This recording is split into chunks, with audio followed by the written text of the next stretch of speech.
জেলখানায় বন্দি রেখেছিল। হাসিনা যদি কোনো সময় মনে করত সাইদিকে আমরা যুদ্ধ অপরাধী বানায়া, ধর্ষণকারী বানায়া জেলখানায় দিলাম, ওর তো আর কোনো অবদান নাই, এর তো আর কোনো জনপ্রিয়তা নাই, এই মনে করে যদি হাসিনা 15 দিনের জন্য সাইদি হুজুরকে ছেড়ে দিত, আপনারা বলেন তো বাংলাদেশের এমন কোন ময়দান কি পাওয়া যাইতো যে জায়গায় মানুষের জায়গা হতো? সবসময় দোয়া করতো, আল্লাহ আমাকে শাহাদতের মৃত্যু দিও। এই জন্যই তাকে জেলখানা থেকে বের করে কি হাসি দিল।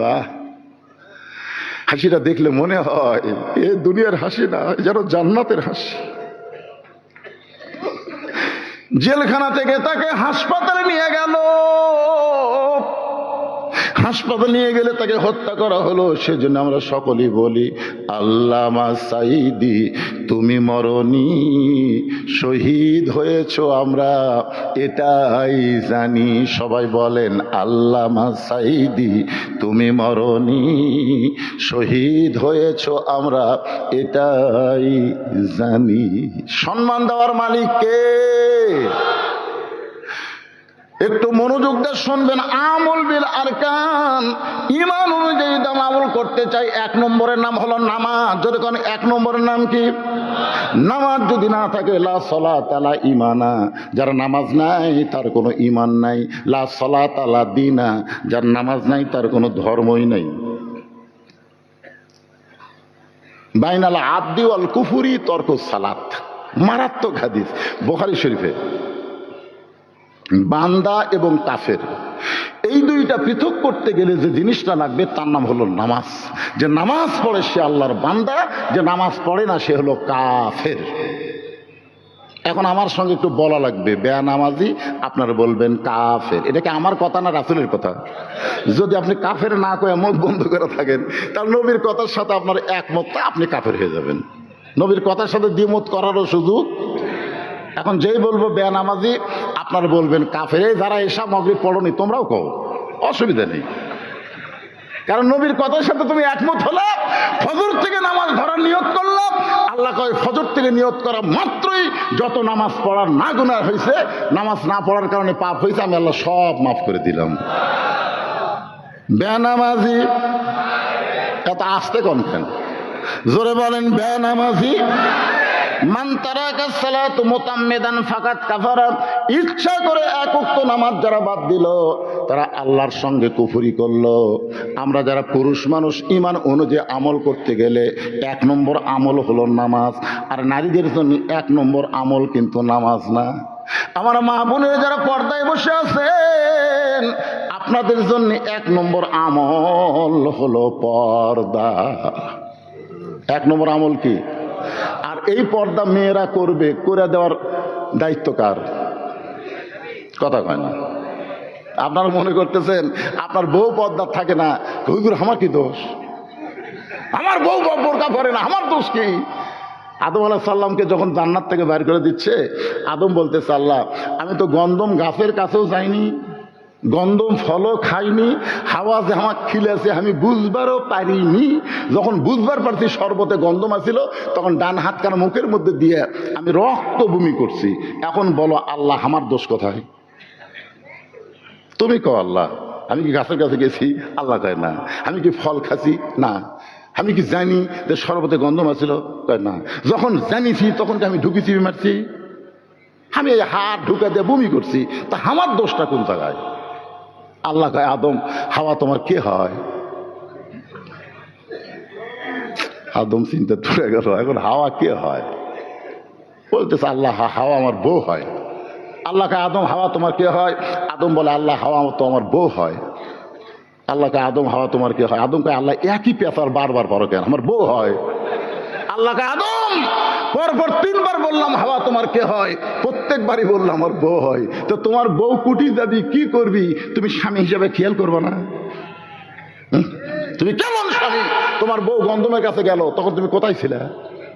আমি তো খেয়াল করবি না কেন? তোর বউ স্টার জলসা দেখে, জি বাংলা দেখে, তুই খেয়াল করবি না? তোর বউ উত্তর পাড়া দক্ষিণ পাড়া ঘুরে বেড়ায়, তুই কেমন স্বামী খেয়াল করবি না? এই যে খেয়াল না করার কারণে 2 জনক বান্ধে আল্লাহ দুনিয়া পেটালো। তা আপনি কি করতেছেন? আপনার বউগুলা কি অবস্থাতে আছে আপনার খেয়াল করার দরকার আছে না নাই? জোরে কেন আছে না নাই?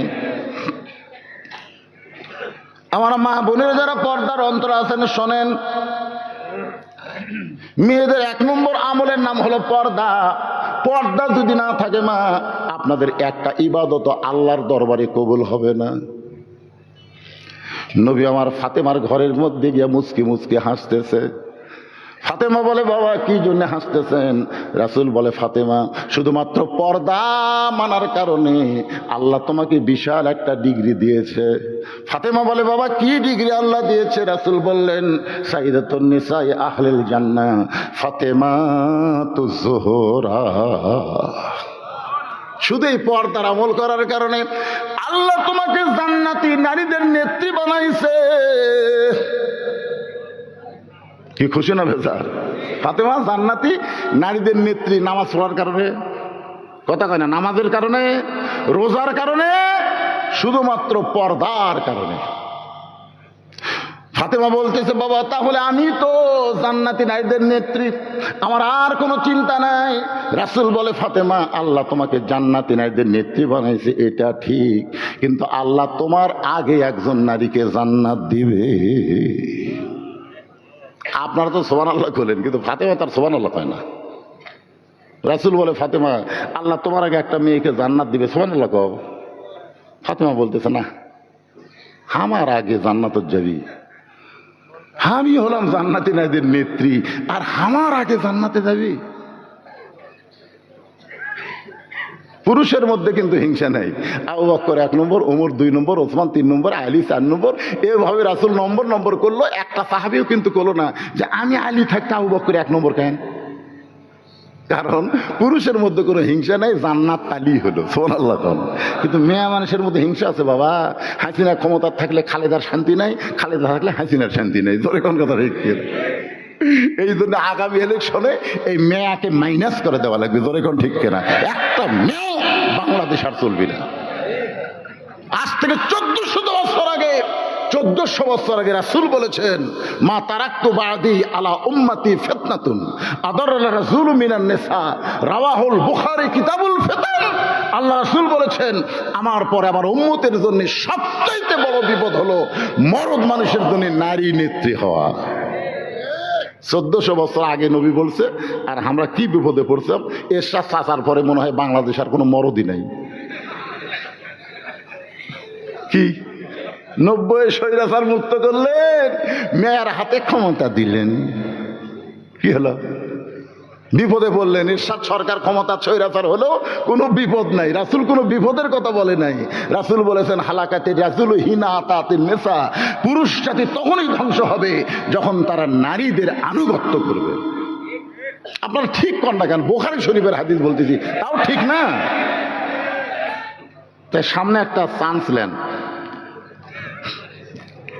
এই মেয়া মানুষকে আর আমরা দেখতে চাচ্ছি না ভাই। আর রেজালু কাওয়ামুন আলা নিসা। এই হুজুর, এই তোরকে কি বিকেট ধরলো?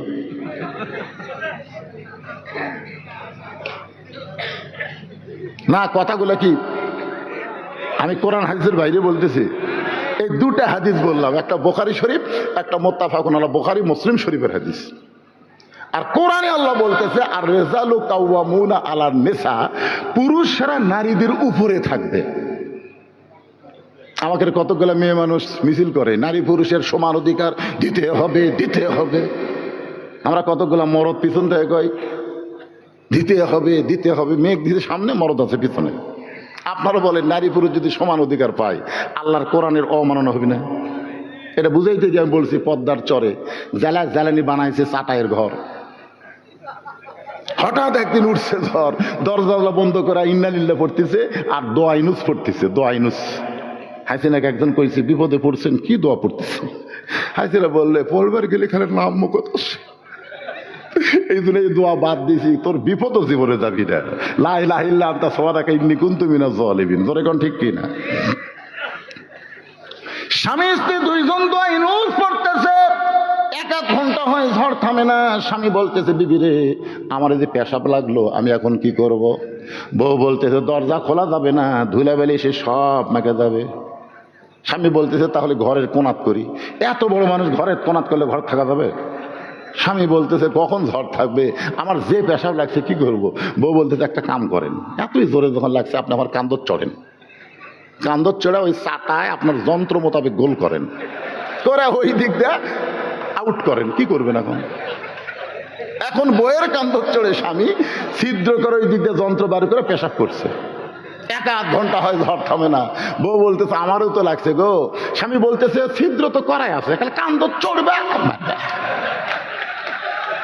এবার স্বামীর কান্দে চড়ে পেশাব করে, একটা পেশাবও বাহিরে পড়ে না, সব বুকের মধ্যে পড়ে।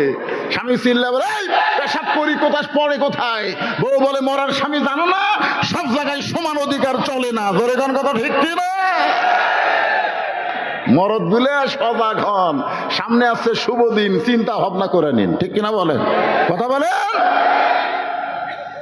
যেই দলে মেয়ে মানুষ থাকবে ওই দলের আমরা, জোরে বলেন আমরা। এখন কে বেজার হলো? আমার আল্লাহ খুশি করবার যা, কেউ যদি বেজার হয় আমাকে অসুবিধা আছে? আমি 2টা হাদিস বলছি আর কোরআন থেকে আয়াত বললাম।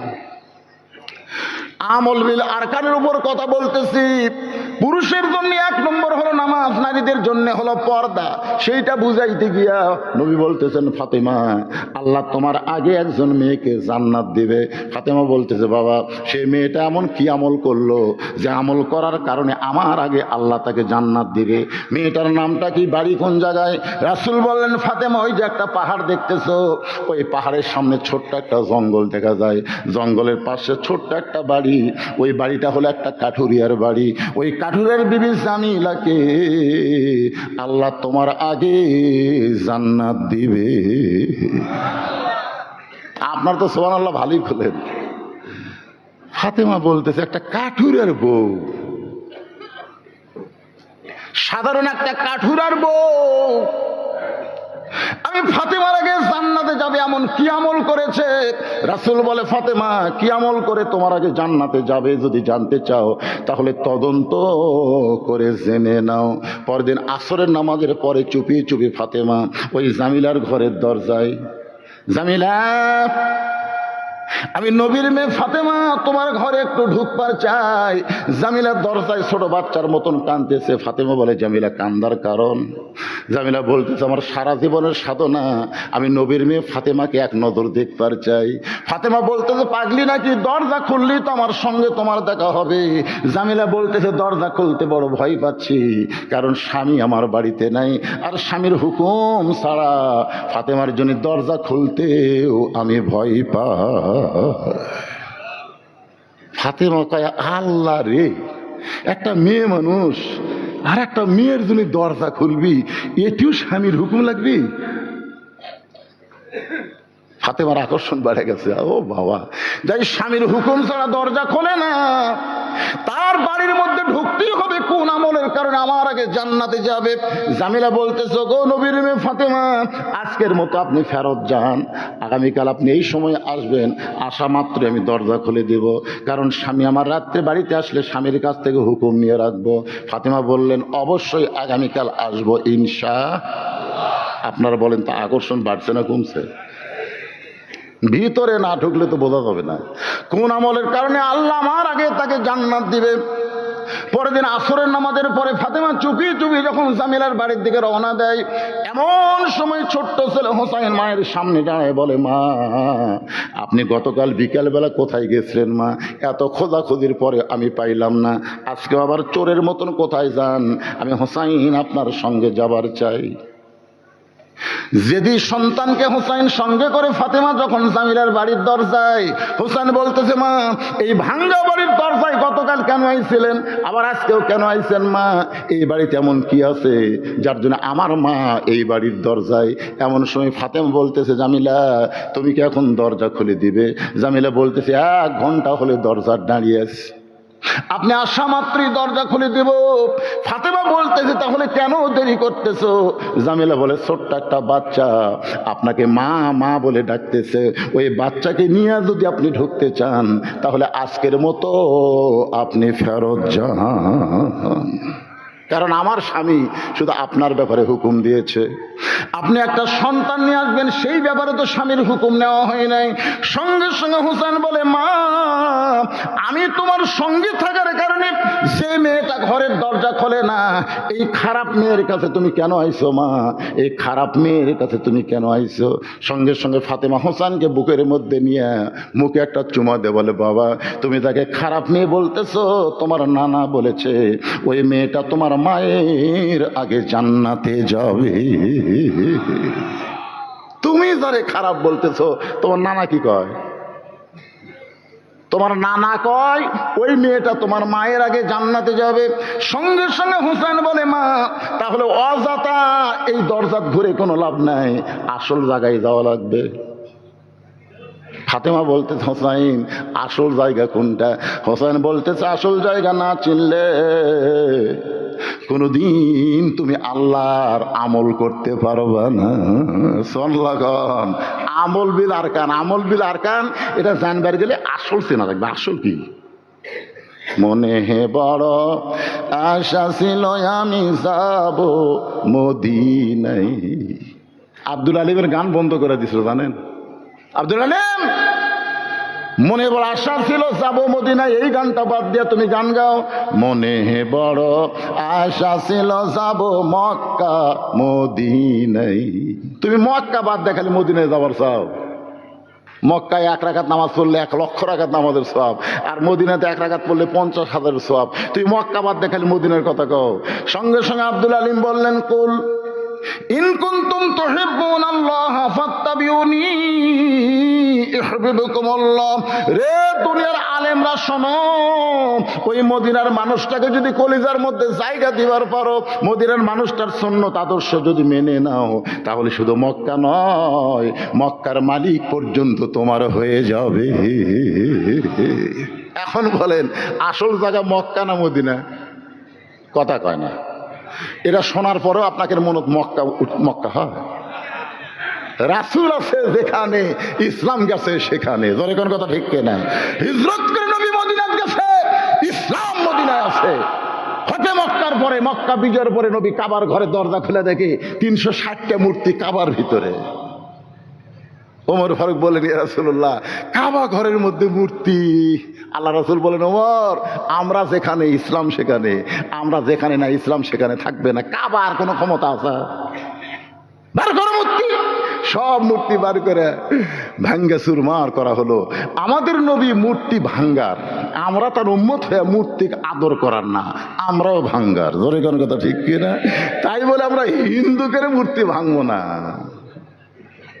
12,000 টাকা দিয়ে মা তার সন্তানকে বেচা খাইছে গাঙ্গে অভাবের কারণে, আর তুমি বাংলাদেশের 400 কোটি টাকা দিয়ে হাজার হাজার মূর্তি বানাইছো। এই মূর্তি বাংলার মুসলমান রাখবে না। জোরে কোন কথা ঠিক কি না? ভবিষ্যতে আমি বলতেছি, বাংলায় যদি কোরআনের সমাজ চালু নাও হয়, তারপরেও তোমরা জানে কেউ মূর্তি বানাইও না।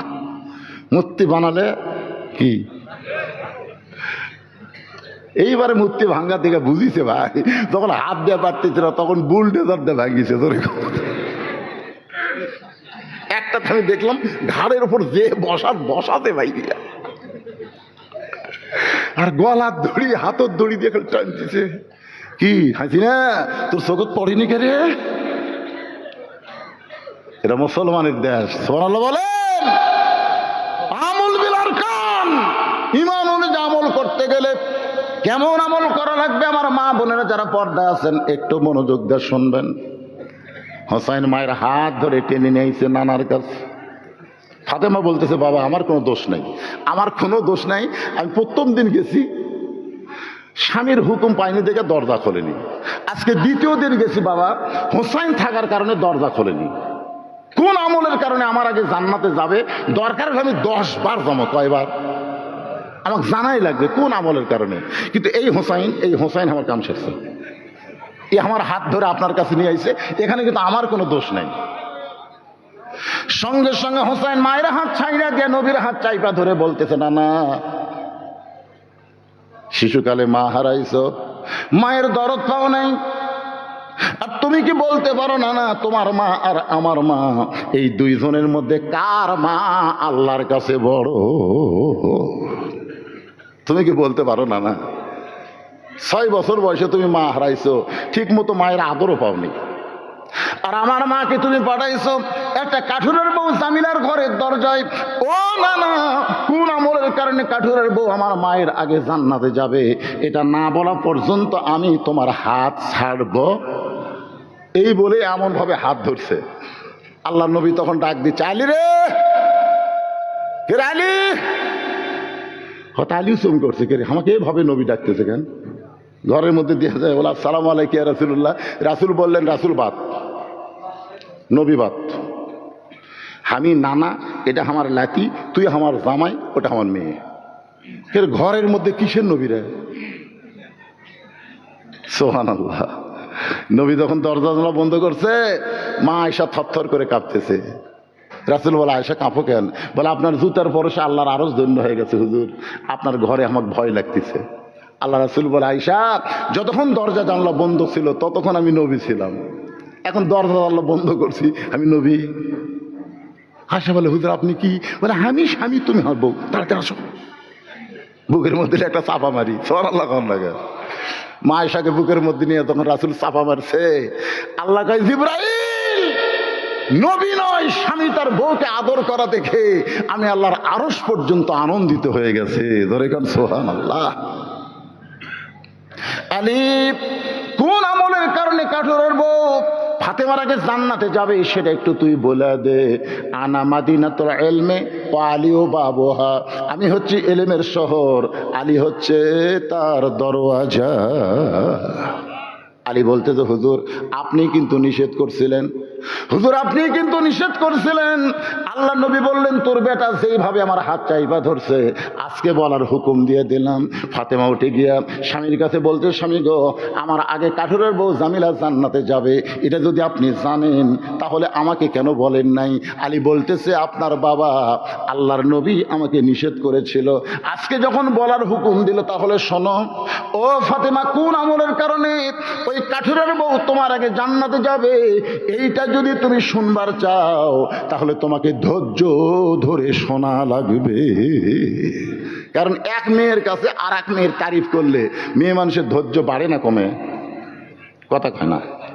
কোনোদিন করেননি? আমি তো কোনো মেয়ে মানুষের করিনি, আমি বেহেশতের হুরের করছি। আর বউকে বলতেছি, বেহেশতের হুরের চোখ হবে এইরকম, নাক এরকম হবে, কারণ চোখত থাকা নাকত গেছি দেখে আমার বউ বালুস লিছে। কি কও? অন্য ঘর যাই, অন্য ঘর হুরের তারিফ করতেছি, বউ কয় অন্য ঘর যাই, হুর লিয়ে থাকেন আমার। আমি সেই দিন কান ধরে তওবা করছে, আল্লাহ রে, এই মেয়ে মানুষের কাছে অন্য কারো তারিফ করা যাবি না। তোর এখন কথা ঠিক কিনা? হ্যাঁ। আলী বলতেছে, ফাতেমা, কোন আমলের কারণে কাঠুরার বউ তোমার আগে জান্নাতে যাবে এইটা শুনতে গেলে তোমাকে ধৈর্য ধারণ করা লাগবে। ফাতেমা বলতেছেন, ইন্নাল্লাহা মা'আস সাবিরিন, ধৈর্যশীলদের সঙ্গে কে আছে? আপনারা বসে থাকে, ওরা দাঁড়িয়ে থেকে ধৈর্য ধারণ করছে। সুবহানাল্লাহ। ঘড়ির দিকে তাকায় দেখেন 1 ঘন্টার বেশি হয়ে গেছে। এই লম্বা সময় দাঁড়িয়ে থাকা যারা ধৈর্য ধারণ গ্রহণ করে আলোচনা শুনতেছেন একটু খেয়াল করবেন, ধৈর্যশীলদের সঙ্গে কে থাকে? আরো জোরে বলেন। আলী বলতেছেন, ফাতেমা তোমার কি মনে আছে একদিন দুপুর বেলায় তুমি আমার কাছে এসে কান্না শুরু করে দিলে? আলী বলে, ফাতেমা কান্দো কেন? বলে, হাসান হোসেন না খায় ঘুমায় গেছে, চেতন পাইলি আমার কাছে খাবার চাবে। ওগো স্বামী, আমি তদন্ত করে দেখেছি আপনার পকেটে 1টাও টাকা নাই, আমার ঘরেও কোনো খাবার নাই। আলী বলে, ফাতেমা তাহলে বলো আমি কি করব? ফাতেমা বলে, স্বামী গো, আমার এই ওন্নাটা আপনার হাতে দিয়ে দিলাম, এই ওন্না বিক্রি করে যেই টাকা হবে সেই টাকাতে হাসান হোসেনের জন্য খাবার আনবেন। আলী বলে, ফাতেমা তোমার ওন্না জামার পকেটের মধ্যে নিয়ে আমি বাজারের মধ্যে ঘুরতেছিলাম, ওন্নাটা পকেট থেকে বের করার কোনো সাহস পাচ্ছিলাম না, কারণ ওন্না বের করে যদি বেচবার চাই আর কোনো খরিদ্দার যদি জিজ্ঞাসা করে, আলী ভাই এই ওন্না টাকার, আমি যদি বলি আমার বইয়ের ওন্না, তাহলে পুরুষ মানুষ মাত্রই মনে করবে যখন কোনো বইয়ের জিনিস বেচা খায় সে হলো দুর্বল স্বামী। ও ফাতেমা, তোমার ওন্নাটা পকেটের মধ্যে নিয়ে আমি বাজারের মধ্যে ঘুরতেছি, কিন্তু পকেট থেকে বের করার বিক্রি করার সাহস পাচ্ছিলাম না। এমন সময় এক খরিদ্দার আমাকে সালাম দিয়ে বলে, আলী ভাই আপনি মনে হয় কিছু বিক্রি করবেন। আলী চমকে গিয়ে বলে, ফাতেমা রে, তোমার অন্য আমার পকেটে আছে, আমিও জানি আল্লাহ ছাড়া, আমি আর আল্লাহ ছাড়া কেউ জানে না, কিন্তু কেউ যখন বলতেছে আপনি মনে হয় কিছু বিক্রি করবেন, আমি পকেট থেকে তোমার অন্য বের করলাম, দেখে লোকটা একটা ব্যাগ আমার সামনে মেলে ধরলো, ওই ব্যাগের মধ্যে তোমার অন্য দিলাম। একটা বারো খরিদ্দার তোমার অন্যার দিকে তাকাইলো না। ওই ব্যাগের মাথা ধরে আমাকে 6টা দিরহাম দিয়ে খরিদ্দার যখন চলে গেল, ও ফাতেমা 6টা দিরহাম নিয়ে আমি আলী এক দৌড়ে খাবার দোকানে গিয়ে বললাম, ভাই আমার হাসান হোসেন ক্ষুধার জ্বালায় কানতে কানতে ঘুমায় গেছে, ঘুম থেকে চেতন পাইলি খাবার চাবে, 6 দিরহামের সে খাবার হয়, আমাকে একটু টোপলা বাঁধে দাও। দোকানদার 6 দিরহামের খাবার টোপলা করে যখন আমাকে দিবে, আমি 6টা দিরহাম দিয়ে যখন খাবার টোপলা নিব, এমন সময় এক ফকির এসে আমার কাছে কান্দের বলে, আলী রে, আজকে 3 দিন হলে আমাদের বাড়িতে কোনো খাবার নাই, যদি পারো আল্লাহর হস্তে আমাকে সাহায্য করো। আলী বলে, ফাতেমা আমার এত রাগ হয়ে গেল, আমি সন্তানদের জন্য অন্য বিক্রি করে খাবার নিব, আর ফকিরদার যখন আমার কাছে সাইল করে, আমার এত রাগ হয়ে গেল, আমি যেন ফকিরকে বলি মাফ করো, কিন্তু আল্লাহর কোরআন আমার সামনে এসে বলতেছে, আম্মা সাইলা ফালা তানহার, আলী রে সাইলকারীর সঙ্গে খারাপ ব্যবহার করিস না। আমি নিয়ত করলাম 6টা দিরহামের 1টা দিরহাম ফকিরকে দিব, 5টা দিরহামের খাবার নিব। এই নিয়ত করে ফকিরকে যখন 1টা দিরহাম দিবার চাই, এমন সময় আল্লাহর কোরআন আমাকে বলতেছে, ওমা তুনফিকু মিন শাইইন ফি সাবিলিল্লাহি ইউওয়াফা ইলাইকুম ওয়া আনতুম লা তুজলামুন। আলী রে, ফকিরকে 1টা দিরহাম দিবি, আল্লাহ তোকে 10টা দিরহাম দিবে। ফকিরকে 2টা দিরহাম দিবি, আল্লাহ তোকে 20টা দিরহাম দিবে। আলী তুই যদি 6টা দিরহাম ফকিরকে দান করিস রে আলী, আল্লাহ তোকে 60 দিরহাম ফিরে দিবে। আলী বলে, ফাতেমা আল্লাহর কোরআনকে বিশ্বাস করে ফকিরকে 6টা দিরহাম দিলাম। ফকির হাসতে হাসতে যখন চলে যায়, দোকানদার বলতেছে, আলী ভাই খাবার টোপলা হয়ে গেছে, এখন টোপলার খবর কি? আলী বলতেছে, 1 টোপলা দিয়ে আমার হবে না ভাই, তুমি 2 বস্তা খাবার প্যাকেট করো।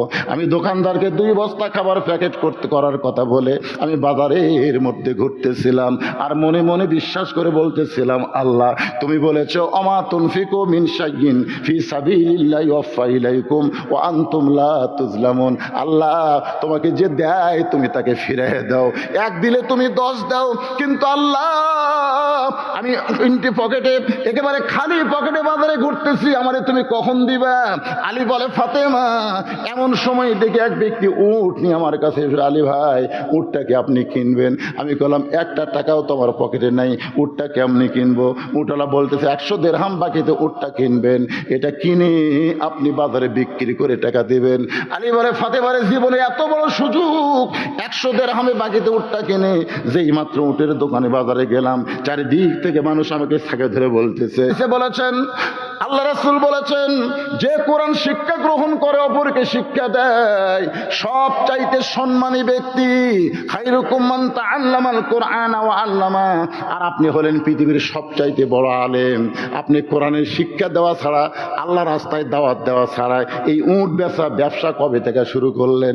আলী বলে, ফাতেমা মানুষ যখন আমাকে তিরস্কার করা শুরু করলো, এমন সময় এক খরিদ্দার বলতেছে, আলী ভাই হাট বাজারে ভালো মানুষ বেশিক্ষণ থাকা চলবে না, এই উটটা কত দিয়ে বিক্রি করবেন? আমি বললাম, ভাই যে বিপদের মধ্যে পড়ছি ভাই, তোর যা মনে হয় তাই দিয়ে তুই কিনালে। খরিদ্দার বলতেছে, আলী ভাই 160 দিরহাম দিয়ে কিনতে চাই। আলী বলে, ফাতেমা 160 দিরহামে উটটা বিক্রি করে 100 দিরহাম উটওয়ালারে ফেরত দিয়া বাকি 60টা দিরহাম নিয়ে দোকানে গেলাম। ও দোকানদার ভাই খবর কি? বলে, 2 বস্তা খাবার প্যাকেট করেছি, দাম কত? বলে, 60টা দিরহাম দিলেই চলবে। আলী বলে, ফাতেমা এই 60টা দিরহাম দিয়ে 2 বস্তা খাবার 2 কান্দে করে আমি বাড়ির দরজায়, তোমার কি মনে আছে আমাকে দেখা মাত্রই তুমি দরজা বন্ধ করে দিলে? দেখা মাত্রই দরজা বন্ধ। আলী বলে, ফাতেমা বড় ক্লান্ত হয়ে আইছি, তাড়াতাড়ি দরজা খোলো। ফাতেমা বলতেছে, ওগো স্বামী, অন্য বিক্রি করে টাকা দিয়া বড় জোর 1 টোপলা খাবার হবে, আপনি 2 বস্তা খাবার কোথায় পাইলেন? যতক্ষণ না বলবেন ততক্ষণ দরজা খুলবো না। আপনি 10,000 টাকার চাকরি করেন, 20,000 টাকার বাসা ভাড়া নেন, টাকা কোথায় পান?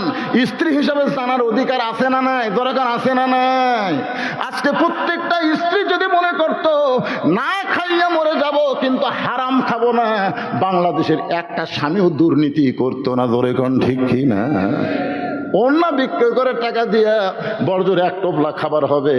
আপনি 2 বস্তা খাবার কোথায় পাইলেন?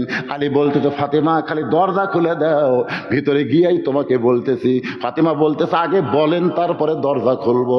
দরকার হলে আমার হাসান হোসেন না খায়া মরবে, কিন্তু আপনার ওই 2 বস্তা আমারও দরকার লাগবে না। আলী বলতেছে, ফাতেমা একটাবার দরজা খোলো। ফাতেমা বলতেছে, আগে বলেন তারপরে খুলবো। আল্লাহর কোরআন বলে, আলী রে বইয়ের কাছে ছোট হোস না, আর রিজালু কাওয়ামুনা আলান নিসা। আলী বলতেছে, ও ফাতেমা তুমি যখন দরজা খুললা না, তখন 2 বস্তা খাবার নিয়ে রাগ করে নবীর কাছে আসলাম।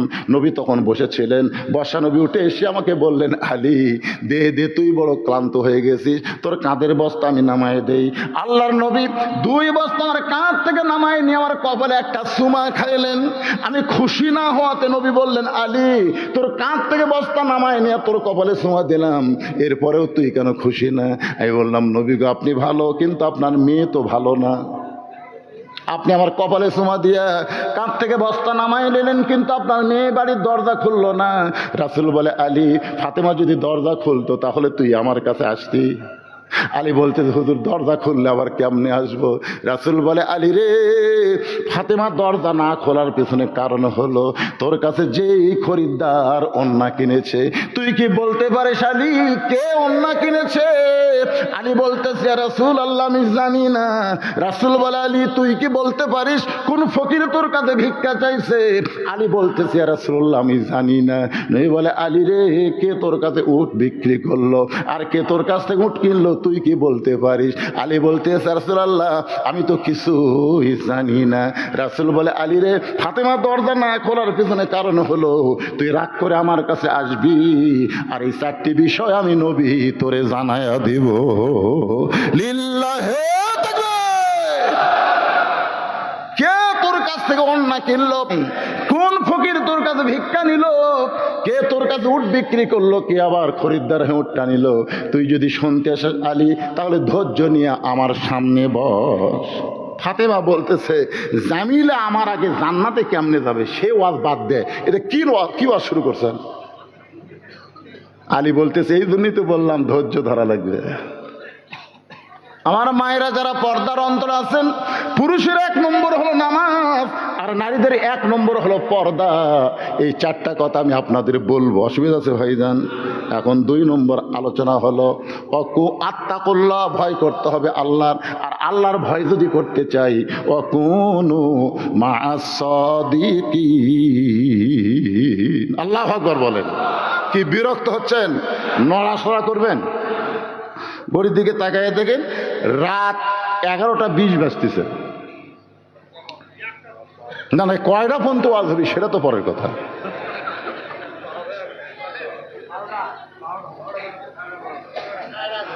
আপনারা বসে আছেন, আপনাদের নিয়ে আমার কোনো টেনশন নাই, কিন্তু খারাপ হওয়া লোকগুলো চিন্তা করি যে কি দৌড়ি মারে নাকি। এখন আসেন, এটা খুব মারাত্মক কথা ভাইজান। এই যে 2টা পয়েন্ট, আত্তাকুল্লাহ, ভয় করতে হবে কার? আরো জোরসে বলুন। কিছুক্ষণ আগে আসরের নামাজ পড়ছে, কিছুক্ষণ আগে নামাজ পড়া জমির ধান দেখবার গেছে, যা দেখে উপর জমির পানি, নিচে জমির পানি নেই। নিচে জমির হর যা নামাজ পড়া দেখবার গেছে, তাই জমির কি নেই? পানি নেই। চিন্তা করতেছে উপরে এত পানি, আমারটার পানি নাই। এভাবে চারিদিকে তাকায় দেখে কেউ নেই। আস্তে করে বসে হাত দিয়ে আল কাটে দিছে, ওই পানি দিয়ে হাত ধোছে, ধুয়ে আবার দাঁড়ায় চারিদিকে তাকায় বলতেছে আলহামদুলিল্লাহ কেউ দেখেনি। আপনারা বলেন তো লোকটা ইমান আছে? আত্তাকুল্লাহর 1 নম্বর ব্যাখ্যা হলো কেউ না দেখলেও আল্লাহ দেখতেছে, এই ভয় তার কলিজার মধ্যে থাকবে। আমাদের বাংলাদেশের মুসলমানের এই ভয়টা কলিজার মধ্যে রাখতে গেলে অকুনু মা'আস সাদিকিন, সত্যবাদীর সাথে হওয়া লাগবে। এখন সত্য, এই কোনো দিকে তাকান না, এদিকে তাকায় ওয়াজগুলো শোনেন। এই 4টা বলবো তো, কোন খরিদ্দার অন্যা কিনলো শুনবেন না? বলবো তো, কিন্তু সেটা বলার আগে আয়াতটা কমপ্লিট করা রাখবে না। ওয়াকুনু মা সাদিকিন, সত্যবাদীর দল করো, সত্যবাদীর সাথী হও। এখন সত্যবাদী কারা? একজন আমাকে বলতে, হুজুর বাংলাদেশে বহু ইসলামী দল, হুজুর একটা করলেই হলো তো, এত ইসলামী দল, আপনি বলেন তো কোনটা কর্ম?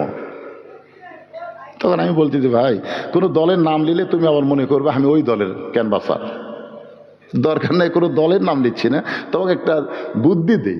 তুমি দেখো তো বর্তমানে যতগুলো ইসলামী দল আছে, সব দলের ভিতরে কোন দল হাসিনার সময় বেশি নির্যাতন, বেশি কষ্ট, বেশি জেল জুলুমের মধ্যে রাখছিল, সেই দলের নাম কি? আমি নাম বলতেছি না। তখন একজন বলতে, হুজুর চরমনের পীর সাহেব হাসিনার বিরুদ্ধে এত কথা বলে কিন্তু ধরে না কেন? তখন আমি বললাম, পাগলা, লাঠি যদি দাদার কোলত চড়ে, দাদার দাড়ি ধরে টানে, লাঠি কোলত চড়িস আবার দাড়ি ধরে। একজন বলতেছে, কে ভাই, এই যে আপনি দাড়ি ধরে টানতেছে আর কান সারাতে একটা চর দিবার পারেন না? তখন বলতেছে, না রে, আমার লাঠি হয় ভাই রে। ইসলামের দলের মধ্যে যারা লাঠি, তাদেরকে বাতিল কিছুই বলবি না। আমি নাম বললাম না, পরে আপনারা চিন্তা করবেন অকুনু মা সাদিকিন, কোন দলের সাথে থাকা লাগবে। নাম ধরবেন কেন? আধা কথা আদম বোঝে, সারাত কইলেও গাধা বোঝে। ধরে কোন সারাত কইলেও গাধা বোঝে নাকি? ব্রিজের উপরে গিয়ে মালিক বলতে যে, গাধা, এই ব্রিজের তলে হলো গোমরাহি নদী, আর ব্রিজ হলো হেদাত, হেদাত দিয়ে বাজারে যাওয়া লাগবে, বাজার থেকে আবার হেদাত দিয়ে বাড়ি যাওয়া লাগবে। ব্রিজ হলো হেদাত আর নদী হলো গোমরাহি। মালিক গাধাকে বুঝাচ্ছে। গাধা খান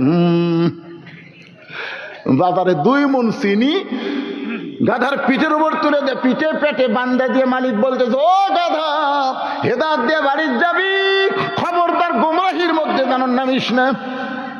গাধার পিঠে 2 মণ চিনির বস্তা দিয়ে মালিক বলতেছে, ওই ব্রিজ হলো হেদাত, নদী হলো গোমরাহি, খবরদার ব্রিজ দিয়ে যাবি, নদীর মধ্যে যেন নামিস না।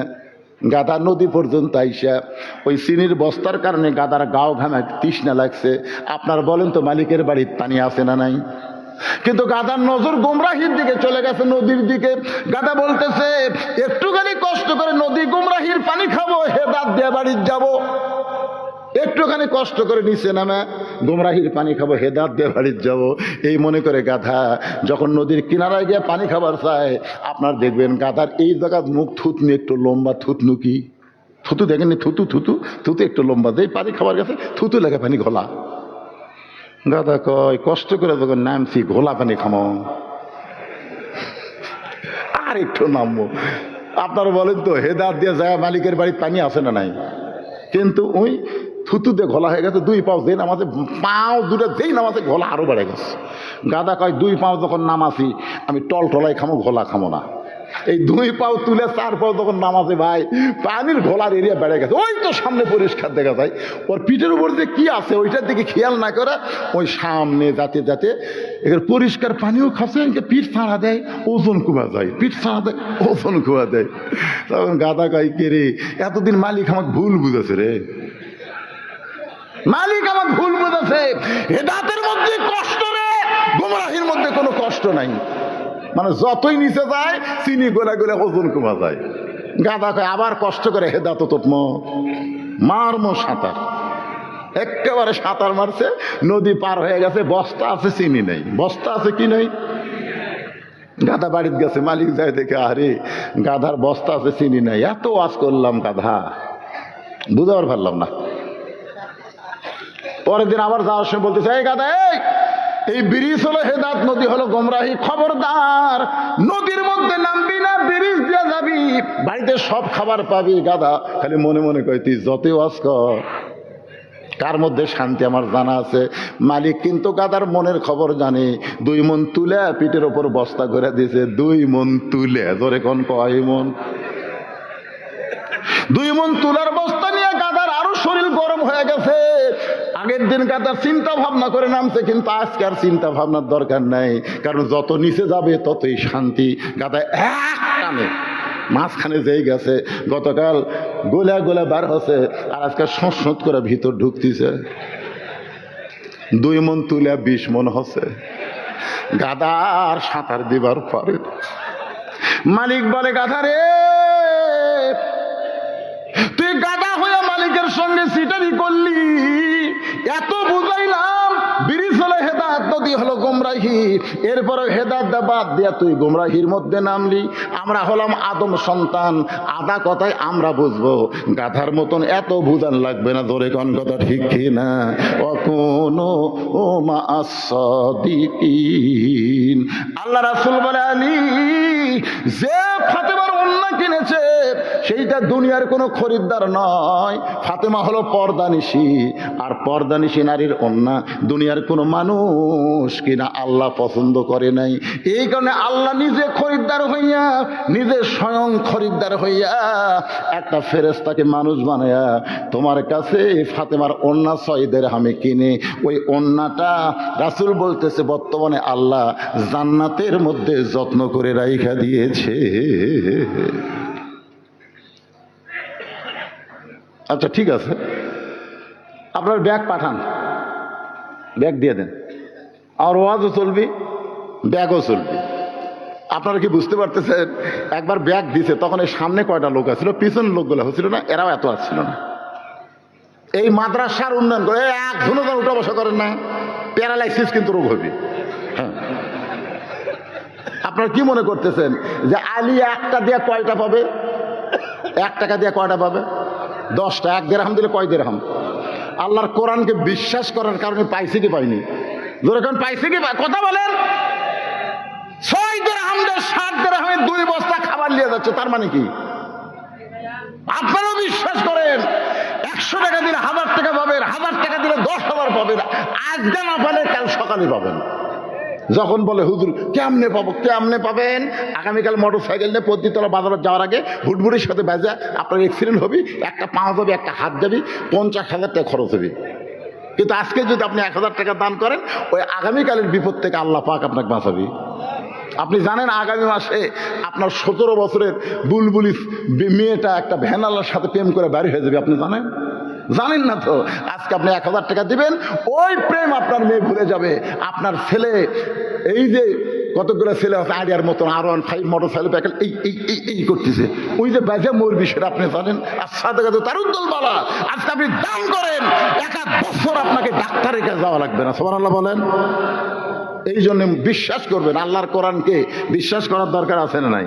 আম্মা সাইলা ফালা তানহার, আলী তো বলতে পারে আমার বাড়ি খাতা নোতা না খায় কান দিচ্ছে, শুয়ে আছে, আমি ফকির দেবো না রে।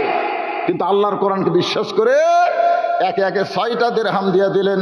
সে আল্লাহর কোরআনকে বিশ্বাস করে কোরআনের মাহফিলে, কোরআনের মাদ্রাসার জন্যে আমি 100 জন আল্লাহর বান্দা চাই, এই মাদ্রাসায় একটা করে কোরআন শরীফ দেবেন। যাদের বাপ মা কবরে গেছে, এই কোরআন দেওয়ার কারণে আল্লাহ বাপ মার কবরকে জান্নাতের বাগান বানায় দিবে।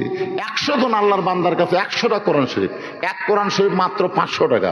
আপনি 500 টাকা দিবেন, নবীর মাদ্রাসায় একটা কোরআন শরীফ দেওয়ার সওয়াব আল্লাহ আপনার আমল নামায় দিবে। সবচাইতে বড় দান নবীর মাদ্রাসায় একটা কোরআন। এই কোরআন শরীফের উপর কোনো দান নাই। আপনাদের মধ্যে কারো 500 টাকা নাই? বিশ্বাস করেন ভাই, বিশ্বাসে মিলাই বস্তু, তর্কে বহুদূর। আপনি বিশ্বাস করেন, ডাক্তারের কাছে যাওয়া লাগবে না। বিশ্বাস করেন আপনার উপর আসমানি কোনো গজব, জমিনি কোনো গজব আসবে না। 500 টাকা দেন, সবচাইতে বড় দান নবীর মাদ্রাসায় একটা কোরআন। এতগুলো মানুষের মধ্যে কোন আল্লাহর পাগল দৌড়ে সে 500 টাকা দেবেন? ওর দেখা দেখি যত লোক দান করবে, প্রত্যেক লোক দানের একটা সবের অংশ আল্লাহর আমল নামায় দিবে। কারণ প্রথম যে দেয় তার ইমানের পরীক্ষায় সে গোল্ডেন A+ পায়। একজন উঠছে উঠছে, দেখেন, আসেন আসেন বাবা, সবার কাছেই তো আছে, যার কাছে আছে তার কাছে আমার দাবি আছে, যার কাছে টাকা আছে। একটা কোরআন শরীফ পৃথিবীর সর্বশ্রেষ্ঠ দান, নবীর মাদ্রাসা একটা কোরআন। এই ব্যাগেলারা কোথায়? ব্যাগেলা করে পাঠা দেন, আমি তো বেশি আদায় করবো না, আমাকে ওয়াজ করা লাগবে। কি নাম বাবা? লিল্লাহ তাকবীর। নাসির নামে একজন যুবক কোরআন শরীফ বাবদ 500 টাকা দান করেছে। আল্লাহ নাসিরের দানকে আল্লাহ আপনি কবুল করেন। আল্লাহ, দেখেন যে কটা আছে সব জুয়ান, একটা দাড়ি পাকা এলো না রে। কি আপনাদের কাছে টাকা নাই? সব ছেলের হাতে দিয়ে দিয়েছেন নাকি? আল্লাহ, আর একজন কোরআন শরীফ বাবদ 500, আর একজন কোরআন শরীফ বাবদ 500। এ পর্যন্ত 3টা কোরআন হয়ে গেল, আর মাত্র 97টা কোরআন লাগবে। এদিকে কি একজনও নাই? যারা দাঁড়িয়ে আছে কারো টাকা নাই কেবারে? 500 টাকা দাও বাবা। এই যুবকের দাও, যুবন বয়সে দান করতে পারবো না, বুড়া বয়সে দিবা না। মানুষ যখন বুড়া হয় সে বখিল বেশি হয়। যৌবন বয়সে যারা থাকে এদের দ্বারা আল্লাহ সব কিছু ইসলামের উপকার নেয়। মাশাআল্লাহ। কি নাম বাপজানের? আনোয়ার হোসেন যুবক তরতাজা কোরআন বাবদ 500 টাকা দান করেছে। আনোয়ার হলো নূরের বহু বছর আনোয়ার। আল্লাহ আনোয়ারকে নূরে নূরান্বিত করেন। আপনজন যারা কবরে গেছে এই কোরআনদের ওসিলায় তাদের কবরকে জান্নাতের টুকরা বানান, আল্লাহুম্মা আমিন। কে দিল দুইটা? এই বাচ্চা তোমার নাম কি রে? কে দিছে? আমি একটা করে চাইলাম, দুটাকে দিল। মাশাআল্লাহ। বাপমার জন্য 2টা কোরআন শরীফ বাবদ 1000 টাকা করছে দান। আল্লাহ বাপমার কবরকে জান্নাতের টুকরা বানান, আল্লাহুম্মা আমিন। আবু বকর সিদ্দিক, কি সুন্দর নাম। একজন ওঠা বসা করবে না, যারা কোরআন শরীফ দিবেন তারা আসবেন। আমি আলোচনায় আবার চলে যাচ্ছি ভাই। কে মারা গেছে? বাবা মা 2 জনে মারা গেছে। রুহের মাগফিরাতে কোরআন শরীফ বাবদ 500 টাকা দান করেছে। আরেকজন কোরআন বাবদ 500, আরেকজন কোরআন শরীফ বাবদ 500। দুনিয়ার সবচাইতে বড় দান নবীর মাদ্রাসায় একটা কোরআন। কে ভাই আর 100 টাকা নাই? 400 দিলেন কে? আচ্ছা ঠিক আছে, মাশাআল্লাহ। এই 400 টাকাটা 500 টাকার মধ্যে আল্লাহ কবুল করেন, আল্লাহুম্মা আমিন। আরেকজন কোরআন শরীফ বাবদ 500 টাকা দান করেছে, আল্লাহ কবুল করেন। এই সাইডে যাচ্ছেন কেন? আপনারা উঠে যাচ্ছেন কেন? বসেন, ধৈর্য নেন, ধৈর্য নেন। ইন্নাল্লাহা মা'আস সাবিরিন। ধৈর্যশীলদের সঙ্গে আল্লাহ আছে বাবা, বসেন। আরেকজন কোরআন শরীফ বাবদ 500। আজকে আমি পুরুষের চাইতে মায়েদের ওয়াজ তুলনামূলক বেশি করেছি। আমার মায়েদের কাছে মাদ্রাসার বিশ্বস্ত ছাত্রকে পাঠাবেন, মায়েরা কিন্তু দান করবে। লিল্লাহি তাকবীর। সভাপতি মাওলানা সাইফুল ইসলাম 40টা কোরআন শরীফ বাবদ 20,000 ধরে বলেন মারহাবা। আগে দিছে, চাইছিলাম 100টা, 140টা দিচ্ছে। মাশাআল্লাহ। 40টা কোরআন শরীফ বাবদ 20,000 টাকা দান করে সভাপতি সাহেব। সভাপতি সাহেব কোথায় গেল? টাকা দিয়ে পিছনে গেল। আমি সেই বক্তা জোর করবো তাই আর কিছুক্ষণ থাকে। এতগুলো মানুষ মোনাজাত করো, বোঝেন নাকি? থাকে না, অল্প সময়, বেশি সময় না। আল্লাহ আরেকজন কোরআন শরীফ বাবদ 500, আরেকজন 500, আরেকজন 500, আরেকজন কোরআন শরীফ বাবদ 500 টাকা দান করছে, আল্লাহ দানকে কবুল করেন। আরেকজন 2টা কোরআন শরীফ বাবদ 1000 টাকা দান করছে, আল্লাহ কবুল করেন। আরেকজন 2টা কোরআন বাবদ 1000 টাকা দান করছে, আল্লাহ কবুল করে। ব্যাগ আলা নামে না করে, হ্যাঁ ব্যাগ হোক, রুমাল হোক, যেটাই হোক, যান ভিতরে নামেন। 2 মিনিটের মধ্যে আদায় কমপ্লিট করব। লোকগুলো এত রাত পর্যন্ত জেগে থাকে, শেষ ওয়াজগুলো না শুনে গেলে কেমন লাগে, বুঝতেছেন না? আল্লাহর একজন কোরআন শরীফ বাবদ 500 টাকা দান করেছে, আল্লাহ দানকে কবুল করেন। আচ্ছা, এই মাদ্রাসার সভাপতিকে, মাদ্রাসার সভাপতি, এটা তো মাহফিলের সভাপতি তাই না? মাদ্রাসার, এই মাদ্রাসার সভাপতিকে আপনি আপনি মাদ্রাসার সভাপতি, তা আপনার দান আগে করছেন না পরে করবেন নাকি? আরেকজন আল্লাহর বান্দা কোরআন শরীফ বাবদ 500 টাকা দান করছে, আল্লাহ আপনি কবুল করেন। আরেকজন কোরআন বাবদ 500, আরেকজন আয়েস কোরআন বাবদ 500 টাকা দান করছে। কি নাম বাবজানের? আলহাজ ইসহাক আলী কোরআন শরীফ বাবদ 500 টাকা দান করেছে, আলহাজ ইসহাক আলীর দানকে আল্লাহ আপনি কবুল করেন, আল্লাহুম্মা আমিন। কি মাস্টার? শাহিদ মাস্টার কোরআন শরীফ বাবদ 500 টাকা দান করেছে, আল্লাহ শহীদ মাস্টারের দানকে আল্লাহ আপনি কবুল করেন, আল্লাহুম্মা। এই ভাইরা, এই সোনার ফানের আপনার একটু বসেন তো, যারা দাঁড়িয়ে আছেন এই শুধু বসেন, উঠে গেছে দেখ, সিটা পাতান থাকে না, বুঝলেন? বাতাস দিলে সিটা পাতান থাকে। এই আপনাদের বিশাল ধানের ঠিবে, সবই কি ধান? বাতাস যখন এই হিঞ্জা বড় ফ্যান নামিছে, খালি ফ্যান ছাড়ে দেয়, বাতাস দেন, ধানগুলো সব পড়ে থাকে, চিটা পাতার সব উড়ে যায়। ধরে কোন ঠিক কিনা? এখন চিটা পাতার মার্কা যারা আর থাকবি না তো বাজান। আপনারা দানাদার ধান বসে আছেন, এই ফাঁকের মধ্যে আপনারা ঢোকেন তো ঢোকেন, বসলেই জান্নাতের বাগানে বসার একটা সওয়াব পাবেন। বসেন, সবাই বসেন। আল্লাহর একজন কোরআন শরীফ 500 টাকা দান করেছে, আল্লাহ দানকে কবুল করেন, আল্লাহুম্মা আমিন, আল্লাহুম্মা আমিন। আল্লাহ কোরআন শরীফ বাবদ আমার বাবাজি 500 টাকা দান করেছে, আল্লাহ দানকে কবুল করেন। আমি চাইছিলাম 100টা কোরআন শরীফ, আমার মনে হয় কাছাকাছি গেছে। কি মনে হয়? টাকা ঠিক হয়নি একেবারে, টাকা ঠিক পারে দেখি, ধরো তো কোনো মাসুম আজকে 300 পরে 200 দিবে, 500-র মধ্যে ধরা হলো। মাশাআল্লাহ, আল্লাহ তোমার অনেক বান্দারা কোরআন শরীফ বাবদ টাকা দান করছে। এখানে তো 40টার দাম আছে, 20,000 40টার দাম আলাদাভাবে আছে। আপনারা যদি মাদ্রাসার এরকম মহব্বের আশেকের লোক থাকেন, আল্লাহর রাস্তায় দিবেন। মাদ্রাসার সেই তারিখে কত? আল্লাহর একজন বান্দা 2টা কোরআন শরীফ বাবদ 1,000 টাকা দান করেছে। আল্লাহ দানকে কবুল করেন। আল্লাহ নেক নিয়ত নেক আশা পরাক, আল্লাহুম্মা আমিন। আচ্ছা, মাদ্রাসা কি দিয়ে চলে? এ মাদ্রাসা চলে কি দিয়ে? সে কি, কখন সে দান আদায় হয়? হ্যাঁ, এই তো মৌসুমী কালেকশন ধান, ওটাই বাড়ি বাড়ি গেলি দেয়। জি। আচ্ছা, মাশাআল্লাহ। এখানে যদি মোফাজ্জল হোসেন কোরআন শরীফ বাবদ 500 টাকা দান করছে। আল্লাহ কবুল করেন। কই মৌসুমী ধান আপনারা দিয়ে দেন নাকি? এখানে ওয়াদা করা লাগে না, বাড়িতে গেলে ফেরত দেন না নাকি? প্রত্যেকটা মাহফিলে আমি দেখি আপনাদের এই নওগাঁ পত্নীতলাতে দান খুব কম, তারপরে মাদ্রাসা দোতলা হয়েছে। মাশাআল্লাহ, অসুবিধা নেই, আপনারা দিবেন। আপনাদের দানের মাধ্যমে আল্লাহ তাআলা এখানে কোরআনের আলো জ্বলাবে। সবাই মাদ্রাসার প্রতি মহব্বত করবেন। আর বিশেষ করে যে কয়টার মাথার পাগড়ি দেওয়া হলো, এই গ্রামের কেউ আছে? যে 5টার মাথার পাগড়ি দেওয়া হলো, এই গ্রামের না বাহিরের? এই গ্রামে হাফেজ কয়টা? মাদ্রাসার বয়স কত? অনেক বয়স, 16 বছর। আপনারা গ্রামের ছেলেরা এই আপনাদের সন্তানকে মাদ্রাসায় দিবেন। মাদ্রাসার ছাত্র ছোট্টবেলা মাসুম ছোট অবস্থায় পবিত্রতার শিক্ষা গ্রহণ করবে, পবিত্রতার শিক্ষা গ্রহণ করবে। আপনার সন্তানকে আপনি পবিত্র শিক্ষা দেন, ও বড় হলে নষ্ট হবে না। এই জন্য মাদ্রাসা টিকায় রাখতে গেলে গ্রামের ছেলেদের এগুলো মাদ্রাসায় ভর্তি করে দেবেন। একটু জিকির করেন, তারপর আবার আলোচনা আসতেছি।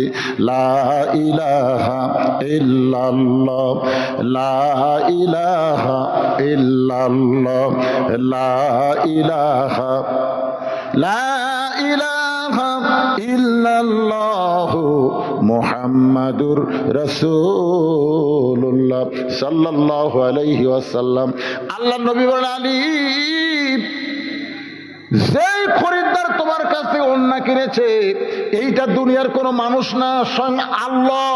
কারণ ফাতেমা পর্দানিশী, ফাতেমার ওন্না দুনিয়ার কোনো মানুষ লাড়াচাড়া করুক, ব্যবহার করুক, এটা আল্লাহ চাইনি বলে একটা ফেরেশতাকে মানুষরূপী খরিদ্দার বানায়া তোমার কাছ থেকে 6টা দিরহাম দিয়া আল্লাহ ওন্না কিনে বর্তমানে সেই ওন্না জান্নাতে আল্লাহ যত্ন করে রেখেছে।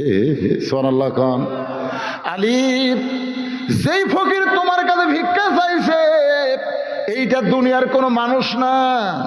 ওই যে ফেরেশতা ওন্না দিয়া যখন আল্লাহর কাছে দেয়, আল্লাহ যখন ফাতেমার ওন্না জান্নাতে রাখে, তখন আল্লাহ বলে, ফেরেশতা, তোর কাজ কিন্তু শেষ হয় নাই। ফেরেশতা বলে, আল্লাহ আবার কি কাজ দিবেন? আল্লাহ বলে, মানবরূপী হইয়া ফকির হইয়া আলীর কাছে যা। আলী হাসান হোসেনের জন্য খাবার কিনতেছে, আমি আল্লাহ হাসান হোসেনের খাবার কিনা আর ভিক্ষা দেওয়া, এই দুইটার মধ্যে লিয়াবলুয়াকুম আইয়ুকুম আহসানু আমালা, আমি আল্লাহ পরীক্ষা করব আল্লাহ আলী কোরআনকে বেশি ভালোবাসে না হাসান হোসেনকে বেশি ভালোবাসে। আজকে পরীক্ষা হবে আলীর জন্যে, কোন আমল আলীর কাছে পছন্দ হয়। আল্লাহ নবী বলেন, আলী রে, ওই ফেরেশতাকে আল্লাহ ফকির বানায়া তোমার কাছে পাঠিয়ে দিল। তুমি আল্লাহর কোরআনকে বিশ্বাস করে হাসান হোসেনের মুখের দিকে না তাকাইয়া ফকিরকে 6টা দিরহাম দান করার সঙ্গে সঙ্গে ওই ফেরেশতা কাঁদতে কাঁদতে যখন আল্লাহর কাছে 6টা দিরহাম জমা দেয়, আল্লাহ বলে, ফেরেশতা কান্দিস কেন? বলে, আল্লাহ আপনার মক্কর বোঝা বড় দায়। আপনি 6টা দিরহাম দিয়ে অন্য কিনলেন, আর সেই 6টা দিরহাম আবার ফেরত আনলেন। আল্লাহ বলে, ফেরেশতা আমি বিশ্বাস করেছে 1টা দিরহাম দিলে 10টা দিরহাম পাবে। যারে ফেরেশতা যা, যে উটের পিঠে চড়ে ফাতেমা জান্নাতে যাবে, সেই উটটা আলীর কাছে 100 দিরহাম বাকিতে বিক্রি কর। আলী বলে, ফাতেমা, ওই উটটা 100 দিরহামে ওই উটল আমার কাছে বিক্রি করে। নবী বলেছে, আল্লাহ নবী বলেন, আলী রে, তুমি যখন 100 দিরহামে বাকিটা উটটা কিনে বাজারের মধ্যে বিক্রি করবারে গেছো, চারিদিক থেকে মানুষ যখন তোমাকে নিয়ে তিরস্কার করতেছে, এত বড় আলেম হইয়া উটের বাজারে কেন ঘুরতেছে? ও আলী, তখন ওই ফেরেশতাকে আমি আল্লাহ খরিদ্দার বানায়া তোমাকে 100 দিরহাম 160 দিরহাম দিয়া উটটা কেনার পরে ওই 100 দিরহাম উট আলারে দেয়া আর 60টা দিরহাম দিয়ে তুমি 2 বস্তা খাবার খাবার কিনলে। ফাতেমা বলে স্বামী গো, আমার আগে কাঠুরের বউ জামিলা কেমনে জান্নাতে যাবে? এইটা না বলে আপনি কি ওয়াজ করেন? এই দানের ওয়াজটা আমি শুনবার চাই না, আমি শুনবার চাই কাঠুরের বউ জামিলা আমার আগে জান্নাতে কেমনে যাবে, তার আমলটা কি?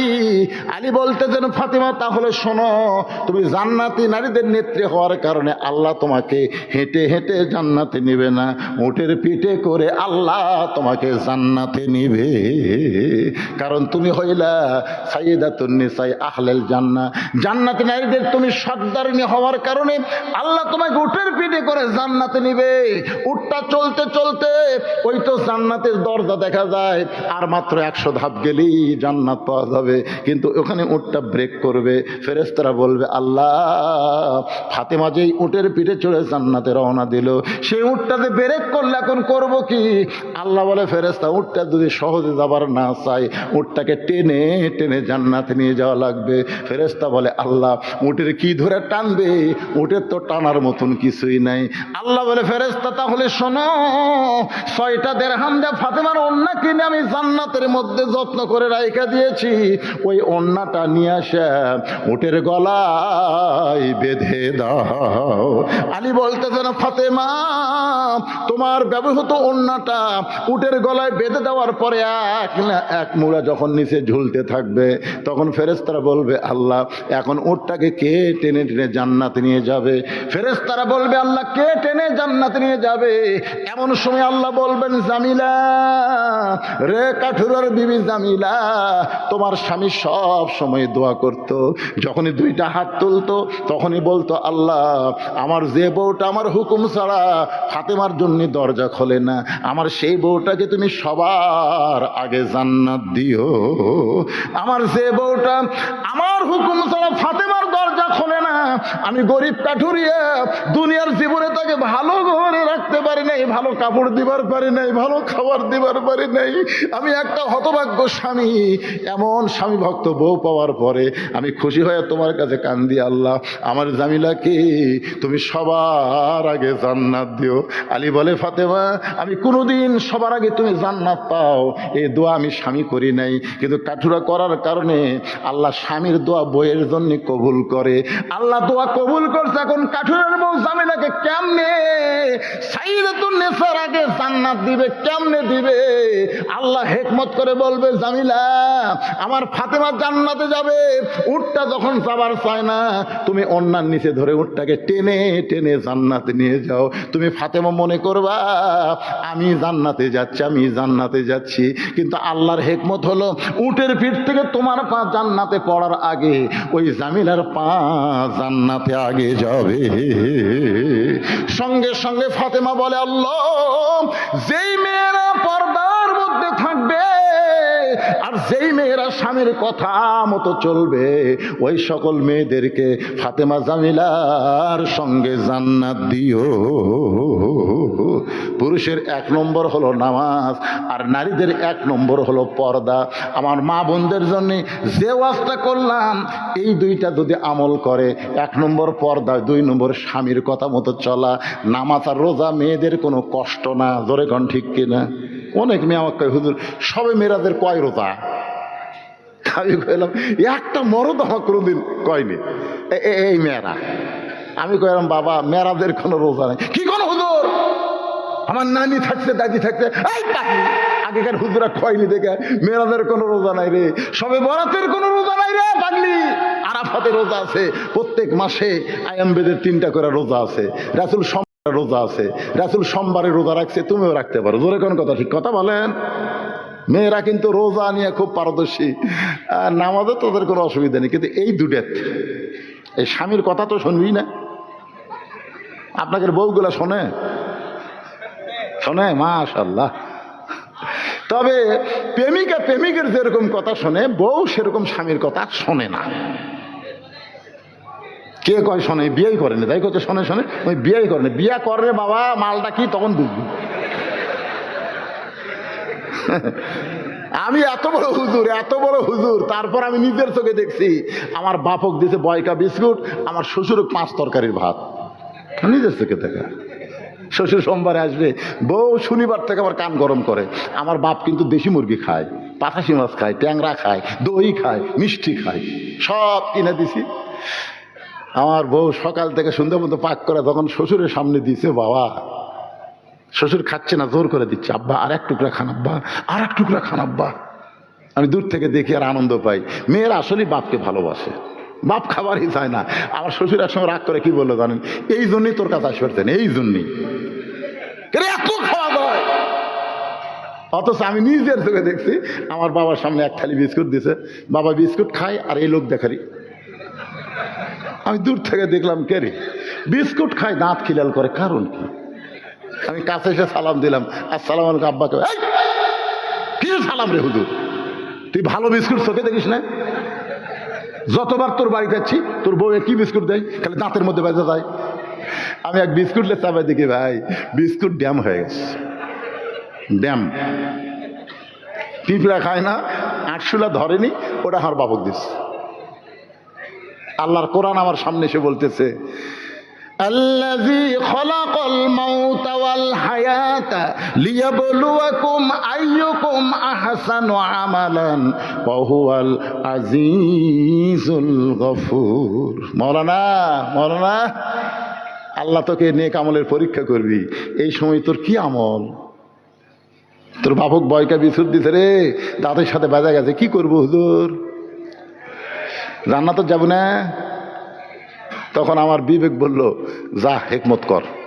হেকমত করার জন্য আমি ঘরের মধ্যে গিয়ে এটার নামই হেকমত। আর বউ দৌড়ে এসে কয়, তোমার হুঁশ নাই, তোমার শরম নাই, তোমার বাপ বিস্কুট খাচ্ছে। মনে মনে করছে আমার বাপ যে কি মাল খাচ্ছে সেটা আমি আমার এই কুকিলের মতন করার কারণ হলো তো বউ করলাম একটু হাসি দেয়া, এর নাম হলো হেকমত। ওই সময় রাগ চলবি, তাই বাপ বসে আছে বিস্কুট খাচ্ছে, রাগ চলবি না তো। বউ যেই ঘরের মধ্যে গেছে, খপ করে দরজা লাগাতে ছিটকে তুলে দিছি। আব্বা কয়, রে হুজুর আমি বসে থাকছি, বউ তুলে ছিটকে লাগা দিলি। আমি বললাম, বাবা আপনি একটু ধৈর্য ধরেন, বাবা আমাকে আমল করবার দেন তো, আমাকে সুন্দর আমল করবার দেন। আইয়ুকুম আহসানু আমালা, সুন্দর আমল। বাপ মনে মনে ছিটকি লাগাতে তুই সুন্দর আমল করবো, বাপ কি বুঝার হচ্ছে তাই? আমি ছিটকি লাগাতে এই জায়গাতে হাত দিন, কে রে ফকুন্নি তুই কি মনে করছিস? তুই যদি সকালে মরিস বিকালে বিয়ে করবো, কি মনে করছিস কালো হুজুরতে আমার দাম নাই? বাংলাদেশের অধিকাংশ মেয়ে মানুষ আমার ভক্তরে, তোকে সারা দিলে বইয়ের অভাব নাই, তুই মরে গেল বইয়ের অভাব নাই। কিন্তু যেই লোকটাকে তুই বয়কা বিস্কুট দিছিস, ওই লোকটা যদি মারা যায়, কিয়ামত পর্যন্ত কানলে আমি আর বাপ পাবো না রে। বউ পাওয়া যায় কিন্তু বাপ পাওয়া, এই কথা যেই কইছি বউ খপ করে পাঁচ ধরে বলতেছে, আজ থেকে তোমার বাপ আমার বাপ, তোমার বাপ আমার বাপ, জিকির করা শুরু করলো। আমি আস্তে করে ছাড়িয়ে দরজা খুলে দেখলাম আব্বা নাই। আব্বা থাকে কয়েক বছর পর আব্বা বলতেছে, বাজান তুই যে দরজা লেগে কি আমল করছো বাবা, আল্লাহ ভালো জানে, কিন্তু তোর বউ আমার মা হয়ে গেছে রে। বউ মা এখন যাওয়ার পরে সবগুলো ভালো জিনিস আমার সামনে দে, তুই কি মন্ত্র পড়াছো বাবা? আমি আব্বা কইলাম না যে কি আমল করছে রে, কথা দেবে। অধিকাংশ বাংলার প্রত্যেকটা ঘরে বউ নিজের বাপ মাকে পছন্দ করে, শ্বশুরের বাপ মাকে দেখবার পারে না। ধরে কোন কথা ঠিক না কেন? আর বাপের গ্রামের ফকির আসলে কয় আমার গ্রাম সম্পর্কে চাচা হয়, ফকির বলে আর চাচা। আর শ্বশুরের ভাই যদি ডাকে বৌমা, কয় আপনাকে আমি চিনি না। ও তুই শ্বশুরের ভাই চিনিস না, তুই ফকির চিনিস? এরকম মেয়ে মানুষ আছে না নাই? জোরে কান আছে না নাই? আমার মা বোনদের জন্য তাই বললাম, মা যদি ভালো হয়, মায়ের পেট থেকে যে সন্তান আসবে এই সন্তান আল্লাহর ওলি হবে। আগামীতে আমরা ভালো মা বাংলার জমিনে চাই। সে ভালো মা হবার গেলে দুইটা আমল, একটা হলো পর্দা, আর একটা হলো স্বামীর কথা মতো চলা, নামাজ আর রোজা করবে, 8টা জান্নাতের দরজা আল্লাহ খুলে দিবে। যে কোনো দরজা দিয়ে মহিলা জান্নাতের মধ্যে প্রবেশ করবে। আর পুরুষ মানুষের 1 নম্বর হলো নামাজ।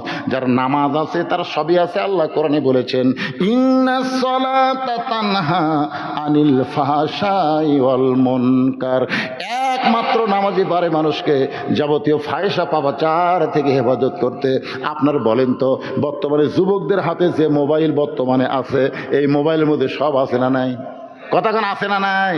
যারা নামাজ পড়ে না, বেনামাজি, এরা রাত 10টার পরে দরজা জানলা বন্ধ করে মনে করবে বাপ মা ঘুমায় গেছে, এই সুযোগে দরজা বন্ধ করে আমি এখন অশ্লীল ভিডিও দেখবো। কেউ তো চেতন নেই, কেউ চেতন নেই। ওই কম্বলের মধ্যে মোবাইল চালু করে দেখতেছে, আর দুই কান্দে ফেরেশতা বলে আল্লাহ কি বিপদের মধ্যে পড়লাম, আল্লাহ এই ল্যাবের মধ্যে যে কাম শুরু করছে এর কান্দত আমরা থাকবার চাচ্ছি না, আল্লাহ আল্লাহর কান্দত থাকবার চাই না, এই শয়তানের কান্দে থেকে আমরা কি লাগবো? আর ওই যুবক যদি 5 ওয়াক্ত নামাজ পড়ে, যুবক চিন্তা করবে দরজা জানলা বন্ধ করে কোনো লাভ নাই, কেউ না দেখলেও আমার আল্লাহ দেখতেছে। এই জন্য পুরুষ মানুষের নামাজ যদি থাকে ভাইজান, ওই পুরুষ খারাপ হওয়ার আর কোনো চান্স নাই। এই জন্য কোরআন দিয়ে যখন বাংলাদেশ চলবে, আল্লাহর দল কুনু মা'আস সাদিকিন, এই সত্যবাদীদের যদি আপনারা ভোট দেন, তাহলে ক্ষমতায় যাওয়ার পরে 1 নম্বর দায়িত্ব হলো নামাজ কায়েমের বিল পাস করা। নামাজ কায়েম যদি বিল পাস হয়ে যায়, তাহলে দেখবেন বাংলাদেশের সমস্ত যুবক নামাজ পড়বে, সমস্ত যুবক আল্লাহওয়ালা হয়ে যাবে। এই মুহূর্তে আমার সঙ্গে বলেন, পুরুষ মানুষের 1 নম্বর আমল বিল আরকান, ঈমান অনুযায়ী 1 নম্বর আমলের নাম কি? আর নারীদের 1 নম্বর আমলের নাম কি? মাশাআল্লাহ, এই 2টা আমল 2 দলকে দিয়ে দিলাম। আল্লাহ তাআলা আমাদের ফজরের নামাজ জামাতের সঙ্গে আদায় করার তৌফিক দান করুক, সকলে বলে আমিন। জামাতের সঙ্গে পড়া লাগবে, কিন্তু ইচ্ছা মতো মারলে হবে না। 2 ওয়াক্ত নামাজ যদি জামাত ফেল করেন মুনাফিক হবেন। একটা হলো ঈশার নামাজ, একটা হলো ফজরের নামাজ, ঠিক আছে? এই জন্য আপনার নিয়ম ভালো করছেন। 10টার আগে আমাকে টেজে দিয়েছেন, 12টার আগে আলোচনা শেষ হবে। ইস্তেগফার পড়েন। সব ওদিকে আমি যাবার চাইছিল, বসে রাখছি যে হুজুর ভাইজান আপনাকে নিয়ে একটা মোনাজাত করব। উনি গেলেন না, আপনি উঠে যাচ্ছেন। তার মানে আগে যাওয়া মানে ব্যবসায়ী হয়ে যাওয়া, অ্যাক্সিডেন্ট হওয়ার ভয় থাকে। আপনাকে ছাত্রা, 5ই ছাত্রা চেনেন? ছাত্রা চেনেন? 3 দিন ব্যাপী তাফসির মাহফিল। আমি যখন মোনাজাতের কথা বললাম, ঠিক ওই সময় মোটর সাইকেল একটা শব্দ হলো। ওর আবার নাই, মনে হয় বাঁশি নেই। তো যাই হোক, আমি মনে মনে একটু হলাম যে এই মোনাজাতটা করে গেলে ছেলেটার কত ভালো হতো। তাই জান, কিছুক্ষণ পর খবর গেল ওই ছেলেটা অ্যাক্সিডেন্ট করে মারা গেছে। বুঝলেন? আপনি যে দৌড় মারতেছেন, আপনার একটা চিন্তা করা দরকার। মোনাজাত হচ্ছে মাথারে, যার মাথা নাই তার কিছুই নাই। আর দোয়া মুখলিবাত, দোয়া হচ্ছে মাথা সারাংশ। আমি কি 10 ঘন্টা ধরে দোয়া করবো? তো সংক্ষিপ্ত দোয়া হবে ভাই। সবাই বসেন, ইস্তেগফার পড়েন।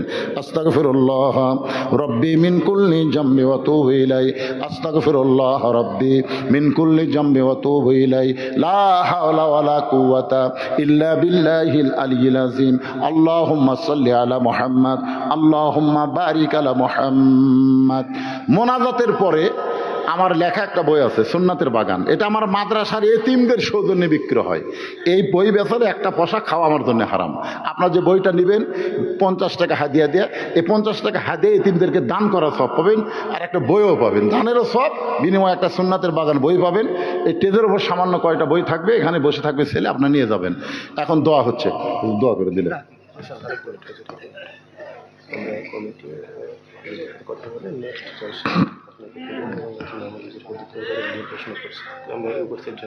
কি সেটা কয় তারিখ? 15 জানুয়ারি 2026 রোজ বৃহস্পতিবার। আল্লাহ যদি হায়াতে রাখে, আগামী 26 সালের কত জানুয়ারি? 15ই জানুয়ারি আবার এই মাহফিল হবে ইনশাল্লাহ। আমি অধম সেখানে থাকবো। আগে যে বক্তব্য আজ করছে সেও থাকবে, যদি আল্লাহ হায়াতে রাখে। আগামীকাল পর্যন্ত বাঁচার গ্যারান্টি নেই, তারপরে যদি আল্লাহ হায়াতে রাখে আবার দেখা হবে ইনশাআল্লাহ। আল্লাহুম্মা আমিন। আল্লাহুম্মা আনতাস সালাম ওয়া মিনকাস সালাম। তাবারাক